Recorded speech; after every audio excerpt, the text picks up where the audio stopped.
ಜಿಲ್ಲೆಯಲ್ಲಿ ಬೆಳೆ ಪರಿಹಾರ ವಿಳಂಬ ಕಂಡ್ರೆ ವಿರುದ್ಧ ರೈತರು ಆಕ್ರೋಶವನ್ನ ವ್ಯಕ್ತಪಡಿಸಿದ್ದಾರೆ. ಮಳೆಯಿಂದಾಗಿ ಬೀದರ್ ಜಿಲ್ಲೆಯಲ್ಲಿ ಅತಿ ಹೆಚ್ಚು ಕೃಷಿ ಭೂಮಿ ಹಾಳಾಗಿದೆ. ಕಳೆದ 3 ತಿಂಗಳಿಂದ ನಾವು ಪರಿಹಾರ ಕಾಯುತ್ತಿದ್ದೇವೆ. ಉಸ್ತುವಾರಿ ಸಚಿವರು ದೀಪಾವಳಿ ಒಳಗಾಗಿ ಪರಿಹಾರ ನೀಡುವುದಾಗಿ ಹೇಳಿದ್ರು. ಆದ್ರೆ ದೀಪಾವಳಿ ಮುಗಿದು 40 ದಿನ ಕಳೆದ್ರು ಕೂಡ ಪರಿಹಾರ ಬಂದಿಲ್ಲ.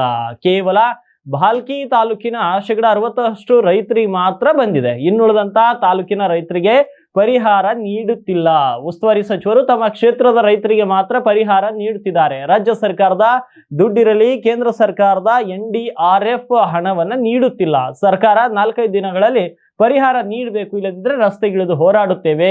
ಬೆಳೆ ಪರಿಹಾರ ವಿಳಂಬಕ್ಕೆ ರೈತ ಮುಖಂಡರು ಕಿಡಿಯನ್ನ ಕಾರಿದ್ದಾರೆ. ದಯಾನಂದ ಸ್ವಾಮಿ ಕರ್ನಾಟಕ ರಾಜ್ಯ ರೈತ ಸಂಘ ಹಾಗೂ ಹಸಿರು ಸೇನೆಯ ಪ್ರಧಾನ ಕಾರ್ಯದರ್ಶಿಗಳು ಮಾತನಾಡಿದ್ದಾರೆ ಉತ್ತರ ಕರ್ನಾಟಕ ವಾಹಿನಿಯೊಂದಿಗೆ. ಹಾಗಿದ್ರೆ ಬನ್ನಿ ಏನ್ ಮಾತಾಡಿದ್ದಾರೆ ಕ್ವಿಕ್ ಆಗಿ ನೋಡೋಣ. ನೋಡ್ರಿ, ನಮ್ಮ ಕರ್ನಾಟಕ ರಾಜ್ಯದಲ್ಲಿ ಅತಿ ಹೆಚ್ಚು ಅತಿವೃಷ್ಟಿಯಾಗೋದು ನಮ್ಮ ಬೀದರ್ ಜಿಲ್ಲೆ. ಅದು ಎಲ್ಲರಿಗೂ ಗುರುತಾಗಿದ್ದ ವಿಷಯ ಅದ. ಸುಮಾರು ನಾವು 3 ತಿಂಗಳು ಹಿಡಿದು ಬರೀ ಇದೇ ಕೇಳ್ತಾ ಇದ್ದು ಪರಿಹಾರಧನ ಬರ್ತಾ ಇದೆ ಅಂತೇಳಿ. ನಮ್ಮ ಜಿಲ್ಲಾ ಉಸ್ತುವಾರಿ ಸಚಿವರು ಹೇಳಿದ್ರು, ದೀಪಾವಳಿಗೆ ಏನಪ್ಪ ಅಂದ್ರೆ ನಿಮಗೆ ಪರಿಹಾರ ಕೊಡ್ತೀವಿ ಅಂತ ಹೇಳಿದ್ರು. ದೀಪಾವಳಿ ಮುಗೀತು. ಆ ನಂತರ ನಾವು ಹಿಡಿದು ಕೇಳಿದಾಗ ಇಲ್ಲ, ಈ ತಿಂಗಳು ಅಕ್ಟೋಬರ್ 30 ಒಳಗಾಗಿ ನಾವು ವಿತೌಟ್ ಫೇಲ್ ನಾವು ಏನು ಮಾಡ್ತೀವಿ, ನಿಮ್ಗೆ ಎಲ್ಲರಿಗೆ ಏನಪ್ಪ ಅಂದ್ರೆ ಜಿಲ್ಲಾ ತುಂಬ ರೈತರಿಗೆ ಹಾಕ್ತೀವಿ ಅಂತ ಹೇಳಿದ್ರು. ಅದ್ರ ನವಂಬರ್ 30 ಹೊಂಟು. ಆದ್ರೆ ಬರೀ ಒಂದು ಭಾಲ್ಕಿ ತಾಲೂಕದಾಗ ಒಂದು 60% ಬಂದದು ಬೆಳೆ ಪರಿಹಾರ. ಆದರೆ ಇಲ್ಲಿವರೆಗೆ ಯಾರಿಗೂ ಯಾವ ತಾಲೂಕೂ ಬಂದಿಲ್ಲ. ಯಾಕೆ ತಾರತಮ್ಯ? ಇದೇನು ರಾಜಕೀಯ? ರೈತರ ಬಳಿ ಯಾಕೆ ರಾಜಕೀಯ? ರೈತರು ಯಾವ ರಾಜಕೀಯದಲ್ಲೂ ಯಾವ ಜಾತಿಯೂ ಇಲ್ಲ. ಎಲ್ಲ ಜಾತಿ ಎಲ್ಲ ರಾಜಕೀಯ ಕಲ್ತಾಗ ಒಂದು ರೈತರಾಗ್ತೀವಿ ನಾವು. ಬಟ್ ಅದರಲ್ಲಿ ಈ ರಾಜಕೀಯ ಯಾಕೆ ಮಾಡ್ತಾ ಇದ್ದಾರೆ ಅಂತ ನಮ್ಗೆ ತಿಳಿತಾ ಇಲ್ಲ.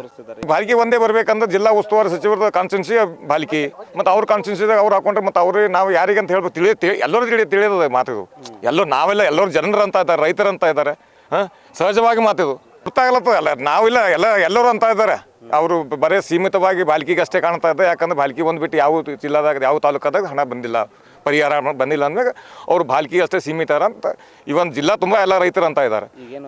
ಈಗ ನಮಗೇನಿಲ್ಲ, ಈಗ ಆದಷ್ಟು ಜಲ್ದಿ ಒಂದು 2-3 ದಿನದಾಗ ನಿನ್ನೆ ಏನೋ ಸಿದ್ದರಾಮಯ್ಯ ಅವರು 1,300 ಕೋಟಿ ರೂಪಾಯಿ ಏನೋ ಬಿಡುಗಡೆ ಮಾಡಿದಾರಂತ. ಅದನ್ನ ಯಾವ ಬರ್ತದೆ ಗೊತ್ತಿಲ್ಲ. ಬಟ್ ಈಗ NDRFನಲ್ಲಿ ಬಿಡುಗಡೆ ಮಾಡಿದ್ರು. ಕೇಂದ್ರ ಸರ್ಕಾರದ ದುಡ್ಡನ್ನು ಅವ್ರು ಕೊಡ್ತಾ ಇಲ್ಲ ಅಂದಾಗ ರೈತರು ಏನು ಮಾಡಬೇಕು? ಎಷ್ಟೊಂದು ತಾಳ್ಮೆ ಶಕ್ತಿ ಇರ್ತದೆ? ಹೇಳೋಷ್ಟು ಹೇಳಿದೆವು. ಆಮೇಲೆ ಒಂದು ಸಲ ಈ ರೋಡಿಗೂ ಇಳಿದಿದ್ದೆವು.